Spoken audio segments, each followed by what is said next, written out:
मुरली और राधिका के छोटे से मटन पकोड़े की ठेली पर बहुत भीड़ लगी हुई थी। ग्राहक टोकन लेकर अपना नंबर आने का इंतजार कर रहे थे। करीबन 1 घंटा लाइन में लगने के बाद आखिर राहुल नाम के लड़के का मटन पकोड़े खाने का नंबर आ जाता है। मुरली उसे गर्मा गर्म पकोड़े एक प्लेट में डालकर देता है, जिसे खाकर राहुल बोलता है, अरे वाह, सच में जितना सुना था उससे भी कहीं ज्यादा अच्छे हैं आपके मटन पकोड़े। कहने को तो बिल्कुल सादे से हैं, पर जैसे ही इनका पहला निवाला मुंह में जाता है तो ऐसा लगता है कि ना जाने कौन सा स्वादिष्ट पकवान चख लिया हो कि खा खा कर मन ही नहीं भर रहा है। 1 घंटा लाइन में इंतजार करने के बाद मुझे मटन पकोड़े मिले और इन्हें खाकर तो बस मुझे सुख का आनंद हो रहा है। आखिर ऐसा क्या है आपके मटन पकोड़े में? बस भगवान की कृपा है, और क्या है। मैंने आज तक इतना घूमा फिरा है, लेकिन इतना अच्छा स्वाद मुझे कहीं नहीं मिला है जो कि मुझे आपके मटन पकोड़े खाकर मिला है। वैसे आपके मटन पकोड़े कितने से कितने बजे तक मिलते हैं? जी, हमारा ठेला 24 घंटे खुला रहता है। आप कभी भी आकर हमारे ठेले से मटन पकोड़े खा सकते हैं। आपको हर वक्त गर्मा गर्म और स्वादिष्ट एकदम ताजे बने हुए मटन पकोड़े ही मिलेंगे। क्या 24 घंटे? अरे आप लोग सोते नहीं हैं क्या? आराम नहीं करते हैं? 24 घंटे काम ही करते रहते हैं क्या? जी, मैं और मेरी पत्नी राधिका मिलकर काम करते हैं। कभी वह आराम कर लेती है तो मैं दुकान संभालता हूँ, कभी मैं आराम करता हूँ तो वह दुकान संभालती है, और कभी कभी हम दोनों ही होते हैं। खैर, आप अपने मटन पकोड़े खा लो, मुझे बाकी ग्राहकों को भी मटन पकोड़े देने हैं। वह सब भी आपकी तरह प्रतीक्षा कर रहे हैं। इतना कहकर मुरली राहुल को साइड करता है। राहुल आराम से साइड में लेकर टेबल पर बैठकर पकोड़े खाने लगता है और वहाँ से चला जाता है। शाम के समय जब ग्राहकों का रश थोड़ा कम होता है, तभी मुरली राधिका से बोलता है, राधिका, तुम्हें पता है आज भी एक ग्राहक आया था और पूछ रहा था कि हम 24 घंटे मटन पकोड़े कैसे बेच लेते हैं। तो फिर आपने क्या कहा? वही जो सबसे कहते हैं कि भगवान की कृपा है। अब किसी को क्या पता कि हमारे ये मटन पकोड़े कोई आम मटन पकोड़े नहीं, बल्कि ये जादुई मटन पकोड़े हैं, जिसे एक बार जो भी चखता है उसका स्वाद इसे खाने के लिए बढ़ता ही जाता है, और पेट जितना भी खा लो बढ़ता ही नहीं है। सच में इन जादुई मटन पकोड़ों ने तो हम गरीब पति पत्नी का जीवन ही सुधार दिया। अब हमारे पास रहने को अच्छा घर भी है और बदन ढकने को कपड़े भी हैं। साथ ही हमारा काम भी सही चल रहा है, वरना हमारे पहले के जीवन के बारे में सोचकर ही मेरी आंखों में तो आंसू आ जाते हैं। इतना कहकर राधिका अपने पुराने दिनों में खो जाती है। राधिका और मुरली की हालत बहुत ज्यादा खराब थी। दोनों के घर में खाने के लिए कुछ भी नहीं था और ना ही बदन ढकने के लिए ढंग के कपड़े थे। बेहद ही फटे पुराने कपड़ों में दोनों पति पत्नी जैसे तैसे अपना जीवन बिता रहे थे। कई दिन भूख से तड़पने और दर दर भटकने के बाद राधिका और मुरली को एक मटन पकोड़े की ठेले पर बर्तन धोने और टेबल साफ करने का काम मिल जाता है। गरीबी और भूख के चलते दोनों पति पत्नी उस ठेले पर काम करना शुरू कर देती हैं। ठेले का मालिक मगन एक बहुत ही खड़ूस आदमी था। ऐसे ही एक दिन मुरली एक ग्राहक को मटन पकोड़े दे रहा होता है, तभी उसके हाथ से वो प्लेट गिर जाती है। क्या किया तूने? अरे आंखें बंद करके काम कर रहा है क्या? एक प्लेट मटन पकोड़े का नुकसान कर दिया तूने मेरे। मालिक, माफ कर दीजिए, गलती हो गई। अब से ऐसा कुछ भी नहीं होगा, माफ कर दीजिए। क्या माफ कर दीजिए? अभी ये जो नुकसान हुआ है, अब इसे कौन खाएगा? इससे कोई ग्राहक तो नहीं खाएगा ना? मालिक, पता नहीं कैसे हाथ से फिसल गई, मैं इसे साफ कर देता हूँ, आप गुस्सा मत कीजिए। साफ तो तुझे ही करना पड़ेगा, लेकिन कपड़े से नहीं, अपने मुंह से चाट कर सारे खाने को खाकर साफ कर। मगन की बातें पास में खड़ी राधिका सुन रही होती है और वो हाथ जोड़कर बोलती है, मालिक, ये आप क्या कह रहे हैं? सबके सामने अगर आप मेरे पति से ऐसे जमीन पर पड़े हुए पकोड़े उठाकर खाने को कहेंगे तो लोग हमारे हाथों से खाना लेना भी पसंद नहीं करेंगे। हर तरफ हमारी बेइज्जती हो जाएगी। ऐसा मत कीजिए। बेइज्जती और तुम्हारी? अरे तुम लोगों की इज्जत ही क्या है? पर तुम इतना गिड़गिड़ा रही हो तो चलो ठीक है, माफ किया तुम्हारे पति को, लेकिन हाँ, इस एक थाली का नुकसान का सारा पैसा मैं तुम्हारी तनख्वाह से 4 थाली जितना काटूंगा, और अगर तुम लोगों को कोई दिक्कत है तो अभी के अभी काम छोड़कर जा सकते हो। नहीं नहीं, आप पैसे काट लीजिए, पर हमें काम से मत निकालिए। राधिका की बात सुनकर मगन वहाँ से चला जाता है। दोनों पति पत्नी वापस से काम पर लग जाते हैं।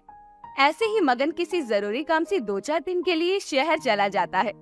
इस बीच ठेली पर मटन पकोड़े पकाने और ग्राहकों को संभालने का काम राधिका और मुरली करते हैं। ऐसे ही एक दिन मगन की ठेली पर एक बहुत ही बुजुर्ग आदमी आता है और बोलता है, बेटा मुझे थोड़ा खाना खिला दो, बड़े दिनों से कुछ खाया नहीं है, भूख के मारे मेरी जान जा रही है। आप बैठी दादाजी, मैं अभी आपको मटन पकौड़े देता हूँ। मुरली फटाफट से गर्मा गर्म पकोड़े की प्लेट लाता है और उस आदमी को खाने के लिए देता है और वो आदमी बोलता है, बेटा मेरा इससे पेट नहीं भरा, एक प्लेट और खिला दो। बुजुर्ग आदमी की बात सुनकर मुरली एक प्लेट पकोड़े और लेकर आता है। एक के बाद एक करके वो आदमी कम से कम 6 प्लेट मटन पकोड़े खा जाता है और उठकर वहाँ से चलने लगता है। तभी मुरली बोलता है, दादाजी पैसे तो देते जाइए। अरे पैसे तो मेरे पास नहीं है बेटा, क्या मैं तेरा पिता जैसा नहीं हूँ? अगर मेरी जगह तेरे घर का कोई बुजुर्ग होता तो क्या तो उससे भी पैसे लेता। नहीं नहीं दादाजी आप जाइए, कोई बात नहीं। वो बुजुर्ग आदमी वहाँ से चला जाता है। पर अब वो बुजुर्ग आदमी हर दिन ठेली पर आने लगता है और मटन पकोड़े खाने के बाद वहाँ से बिना पैसे दिए चला जाता है। ये सब देखकर राधिका मुरली से बोलती है, सुनिए जी, आप क्या कर रहे हैं? अगर मालिक को पता चला तो वो हमारी खाल खींच लेंगे। कोई बात नहीं, खाल खींच लेंगे, जान तो नहीं ले लेंगे ना, जो होगा देखा जाएगा। मगन काम से वापस आ जाता है और उस दिन फिर से वो बुजुर्ग आदमी उसकी ठेली पर आता है। मुरली उसे लगातार एक के बाद एक प्लेट मटन पकोड़े देता जाता है और अंत में जब वो बुजुर्ग आदमी बिना पैसे दिए जाने लगता है तब मगन बोलता है, पैसे तो देकर जा, कहाँ जा रहे हो? लेकिन मैं तो कभी पैसे नहीं देता, इतने दिनों से मटन पकोड़े खा रहा हूँ, आज तक मैंने कोई पैसे नहीं दिए। उस आदमी की बात सुनने के बाद मगन गहरी निगाहों से मुरली और राधिका को देखता है, जिसके बाद वो दोनों सारा सच अपने मुंह से बता देते हैं। उन दोनों की बातें सुनकर वो उन्हें काम से निकाल देता है। राधिका और मुरली दोनों ही अपने घर चले जाते हैं। तब वहाँ पर वही बुजुर्ग आता है जिसे वो हर दिन खाना खिलाया करती थी। उसे देखकर मुरली बोलता है, आप ये क्या कह रहे हैं? वही जो मुझे करना चाहिए, आज तक तुम लोगों ने मेरा पेट भरा है और अब मैं तुम लोगों का पेट भरूंगा। इतना बोलकर वो बुजुर्ग एक सुंदर ही पुरुष के रूप में परिवर्तित हो जाता है। उसके माथे से तेज प्रकाश प्रज्वलित होता है। मुरली और राधिका ये देखकर हैरान हो जाते हैं। तभी वो सुंदर पुरुष बोलता है, तुम पति पत्नी के ईमानदारी और साफ दिल के स्वभाव से मैं बहुत ही ज्यादा प्रसन्न हूँ। मैं कोई आम इंसान नहीं बल्कि एक अद्भुत शक्ति हूँ जिसका तुम्हें ज्ञात नहीं है। आज के बाद तुम लोगों के जीवन में कोई भी दुख और संकट नहीं रहेगा। जिन पकोड़ों को खिलाकर तुमने मेरा पेट भरा है वही पकोड़े अब तुम्हारे किस्मत का ताला खोल देंगे। मैं तुम्हें अपनी शक्ति से जादुई मटन पकोड़े दे रहा हूँ जो कभी ना खत्म होंगे और ना ही खराब होंगे। मेरी तरह तुम बाकी लोगों को भी मटन पकोड़े खिलाकर अपना और सबका कल्याण करना। तथास्तु। इतना कहकर वो सुंदर पुरुष अपने जादू से मटन पकोड़े से भरे हुए 2 बर्तन राधिका और मुरली के घर में रख देता है, जिसके बाद वो अंतर ध्यान हो जाता है। उस दिन के बाद से राधिका और मुरली अपना खुद का मटन पकोड़े का ठेला लगाने लगते हैं और देखते ही देखते उन दोनों का काम बहुत अच्छा चलने लगता है, क्योंकि मटन पकोड़े ना तो कभी खराब हो सकते थे और ना ही खत्म। इसी बात को ध्यान में रखते हुए मुरली और राधिका 24 घंटे मटन पकोड़े बेचने का फैसला लेते हैं। पता नहीं था कि जीवन में इतने संकट के बाद हमें ऐसे जादुई मटन पकोड़े प्राप्त हो जाएंगे। मैं आज भी बूढ़े आदमी का बहुत बहुत धन्यवाद करता हूँ। जी मैं भी। उन्हीं की कृपा से आज हमारा जीवन इतना ज्यादा सुखमय हो गया है। चलो बहुत हो गई बातें, ग्राहक भी आ रहे हैं, उन्हें मटन पकोड़े देते हैं। जी हाँ चलो, भूखों का पेट भरना और सबका भला करना, यही तो हमारे मटन पकोड़े बेचने का असली मकसद है। चलिए। इतना कहकर मुरली और राधिका वापस से ग्राहकों को मटन पकोड़े देना शुरू कर देते हैं और यूं ही हर दिन जादुई मटन पकोड़े से सभी का पेट भरते हैं और अपने जीवन का उद्धार करते हैं। रामपुर नामक गांव में पवन नाम का एक आदमी रहता था, जिसे खाना बनाना बहुत पसंद था। साथ ही वो बहुत अच्छा खाना बनाता था, लेकिन वो किसी होटल या ढाबे पर काम न करके अपने खुद के खेतों में काम करता था। पूरे दिन मेहनत करने के बाद भी वो अपनी बीवी और बच्चों का खर्चा नहीं निकाल सकता था। तभी उसकी बीवी पायल एक दिन उससे बोलती है, हमारा घर कैसे चलेगा? हमने जो कर्जा लिया है वो कैसे उतारेंगे? तुम चिंता मत करो, मैं और कोई अच्छा काम देख रहा हूँ, और आसपास में सुना है एक होटल भी खुलने वाला है, तो मैं वहाँ बावर्ची की नौकरी के लिए देख लूंगा। कुछ दिन बीतते हैं।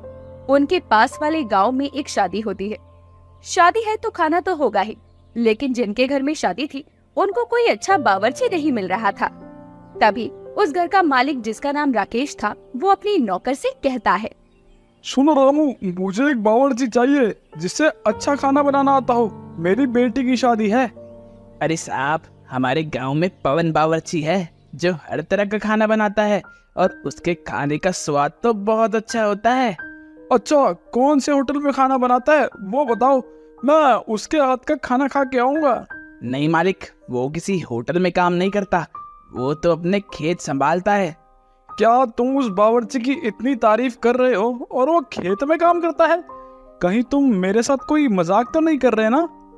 नहीं मालिक, वो बस उसकी मजबूरी है कि उसे खेत में काम करना पड़ता है। आप एक बार उसे बुलाइए, उससे बात कीजिए, आपको पता चल जाएगा। ठीक है भाई, कल सुबह तुम उसको यहाँ पर लेके आना। रामू पवन के घर आता है और उससे कहता है, अरे पवन भाई, खुश हो जाओ, तुम्हारे लिए काम लेकर आया हूँ। अच्छा रामू भैया, कैसा काम? बताओ बताओ। पवन, जहाँ मैं नौकरी करता हूँ ना, वहाँ मेरे मालिक की बेटी की शादी है, और उनको एक रसोइया चाहिए जो शादी में मेहमानों के लिए स्वादिष्ट खाना बनाए, और अपने गांव में तुमसे अच्छा खाना कोई नहीं बनाता।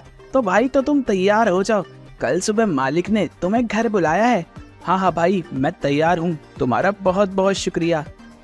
अगली सुबह रामू पवन को लेकर अपने मालिक के घर जाता है, जहाँ पवन बोलता है, नमस्ते मालिक, मेरा नाम पवन है, मैं रसोइया हूँ। कल आपकी बेटी की शादी है, तो बताइए कौन कौन सा खाना बनाना है। अच्छा, तो तुम्हारा नाम है पवन? रामू तुम्हारी बहुत तारीफ कर रहा था। पवन, कल शाम तक तुम्हें 150 लोगों का खाना बनाना है। बताओ, बना लोगे ना? सोच समझकर हाँ बोलना भाई। इसमें सोचना क्या है साहब, मैं बना लूंगा। आप बस ये बता दीजिए कि क्या क्या बनाना है। देखो, मेरे रिश्तेदारों को अंडा भुर्जी बहुत पसंद है, तो वो तो जरूर बनानी है। और बाकी मलाई कोफ्ता, शाही पनीर, छोले और 12 चीजें। मिठाई भी बना देना, लेकिन खाना एकदम स्वादिष्ट होना चाहिए। जी मालिक, उसकी चिंता मत कीजिए, खाना बहुत स्वाद होगा। आप खाने का सामान मंगवा लेना, मैं सुबह सुबह आ जाऊंगा। ठीक है, तो तुम सुबह जल्दी आ जाना भाई। पवन अपने घर आ जाता है और अपनी बीवी को सब बताता है, जिस पर उसकी बीवी बोलती है, जी देखिए, बहुत बड़ा काम मिला है आपको, मैं भी आपके साथ चलूंगी और आपकी मदद करूंगी। ठीक है, तुम मुझे कल सुबह जल्दी उठा देना, कल हमारे लिए बहुत बड़ा दिन है। अगली सुबह दोनों पति पत्नी उठकर सेठ के यहाँ पहुँचते हैं और सेठ उनसे कहता है, अरे वाह पवन, तुम तो वक्त से पहले आ गए, और शायद ये तुम्हारी बीवी है। जी मालिक, ये मेरी बीवी है, ये आज मेरा साथ देगी। मालिक, आप बता दीजिए खाना कहाँ पर बनाना है। सेठ उनको घर के पीछे वाले हॉल में लेकर जाता है, जहाँ उन्होंने बड़े बड़े चूल्हे रखे थे। खाना बनाने का सारा सामान भी मौजूद था। दोनों पति पत्नी जल्दी से खाना बनाना शुरू करते हैं। शाम होने से पहले वो दोनों सारे पकवान बना देते हैं, और पवन जो अंडा भुर्जी बनाता है, उसकी खुशबू तो मालिक को उसके पास खींच ले आती है, और मालिक कहता है, अरे वाह पवन, क्या खुशबू आ रही है, और अंडा भुर्जी की तो अलग ही खुशबू आ रही है। पूरे घर के लोग बस तुम्हारे बनाए हुए खाने की खुशबू की बात कर रहे हैं। और क्या क्या बनाया तुमने? मालिक, अंडा भुर्जी, अंडा चावल, अंडा बिरयानी, पनीर कोरमा, पनीर दो प्लाजा, पनीर भुर्जी, छोले, मलाई कोफ्ता, और स्टार्टर में मंचूरियन, पनीर पकोड़ा, अंडा पकोड़ा, स्प्रिंग रोल, और मीठे में गुलाब जामुन और कुल्फी। अगर और भी कुछ रह गया है तो बता दीजिए। अरे वाह वाह भाई, वाह वाह, इतने कम समय में सिर्फ तुम दोनों ने मिलकर इतना कुछ बना दिया। वाह वाह पवन, कमाल कर दिया भाई तुमने तो। सुनो पवन, अब कल तुम दोपहर में आके अपने काम के पैसे ले जाना। पवन और उसकी पत्नी सारा खाना बनाकर अपने घर चले जाते हैं। शादी में मेहमानों को उनका खाना, जिसमें सबसे ज्यादा अंडा भुर्जी थी, बहुत पसंद आता है। हर कोई बारी बारी आकर राकेश के पास उसकी तारीफ करने लगता है। अगले दिन पवन राकेश के घर आता है। पवन आ गए तुम। मैं तुम्हारा इंतजार कर रहा था भाई। क्या स्वाद खाना बनाते हो यार तुम। कल मेहमानों ने पेट भर के तुम्हारे हाथ का खाना खाया, और वो अंडा भुर्जी, अरे वो तो इतनी स्वाद लगी सबको कि क्या ही बताऊं तुम्हें। एक दिन तुम बहुत ऊपर जाओगे। भगवान ने तुम्हारे हाथों में बहुत अच्छा स्वाद दिया है। जी शुक्रिया मालिक, सबको खाना अच्छा लगा, यह जानकर मुझे दिल से खुशी हुई है। ये लो पवन, पूरे 20,000 रुपए। मैं चाहता हूँ इससे तुम कुछ खुद का काम करो, अपने इस खाने का हुनर बर्बाद मत करो। पर मालिक, ये पैसे बहुत ज्यादा हैं, सच में मैं इतने पैसे कैसे ले सकता हूँ आपसे। देखो पवन, ये कुछ ज्यादा पैसे नहीं है। अरे इससे तुम अपनी अंडा भुर्जी का काम चालू करो, देखो तुम कितना आगे जाते हो। मालिक शुक्रिया, आप मेरे लिए इतना कर रहे हैं, बहुत बहुत शुक्रिया। इतना कहकर पवन अपने घर आता है और सारी बात अपनी बीवी को बताता है। मालिक का दिया हुआ सुझाव भी बताता है, जिस पर उसकी बीवी पूरी तरह सहमत हो जाती है और वो अपने घर के बाहर एक अंडा भुर्जी का ठेला लगा लेता है। लेकिन एक भी ग्राहक उसकी दुकान पर नहीं आता। सबने उसका खूब मजाक बनाया। अब वक्त गुजरने लगा, वो सारा खाना लोगों के घर में मुफ्त में देने लगता है। तभी एक दिन एक आदमी उससे कहता है, अरे पवन, क्या बात है, ये खाना लेकर यहाँ कैसे आना हुआ। वो चाचा जी, क्या है ना, मैंने अपना अंडा भुर्जी का ठेला लगाया था और आज मेरा काम इतना अच्छा चला नहीं, तो अंडा भुर्जी और ब्रेड बच गए हैं, तो मैं सबको घर में दे रहा हूँ। क्या है ना, अन्न का अपमान नहीं कर सकता मैं। अरे वाह बेटा वाह, क्या बात है, तुमने अपने खाने का काम शुरू कर दिया। तुम्हारे हाथ का स्वाद तो पूरा गांव जानता है। अच्छा, तुमने कोई पोस्टर या अपना अंडा भुर्जी के ठेले का प्रचार किया कि गांव में सबको पता तो चले कि तुमने काम चालू करा है। यह तो मैं भूल ही गया, मैं कल ही अपने ठेले के लिए एक पोस्टर बनवाता हूँ और पूरे गांव में प्रचार भी करवाता हूँ। पवन पूरे गांव में अपने अंडा भुर्जी चावल का प्रचार करता है। केवल 50 रुपए में वो सभी को स्वादिष्ट अंडा भुर्जी चावल दे रहा था। ये जानकर तो ग्राहकों की लाइन लगनी शुरू हो जाती है। अरे वाह पवन भैया, अंडा भुर्जी ब्रेड, वो भी सिर्फ 25 रुपए में। इतना सस्ता कैसे दे रहे हो भाई, बाजार में तो 100 से कम नहीं है, खाने में भी इतना स्वादिष्ट है। हाँ भाई, क्योंकि मुझे पैसों का लालच नहीं है, 10-5 रुपए का मुनाफा हो जाता है, उतना मेरे लिए बहुत है। पवन का व्यवहार और उसकी अंडा भुर्जी का स्वाद देखकर हर कोई उसके पास खींचा चला आता है।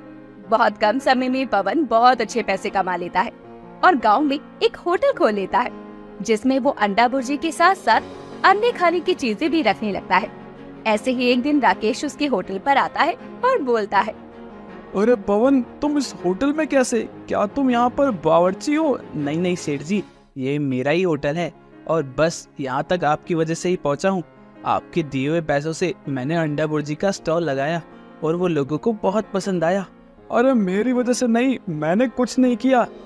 उस दिन जब तुम्हारे हाथ का स्वाद चखा था, तभी मुझे समझ आ गया था कि तुम कोई बड़ा काम करोगे, और देखो आज तुमने अपना होटल खड़ा कर दिया। अरे आप खड़े क्या हैं, आज मैं आपको अपने हाथ की अंडा भुर्जी खिलाता हूँ, बैठिए।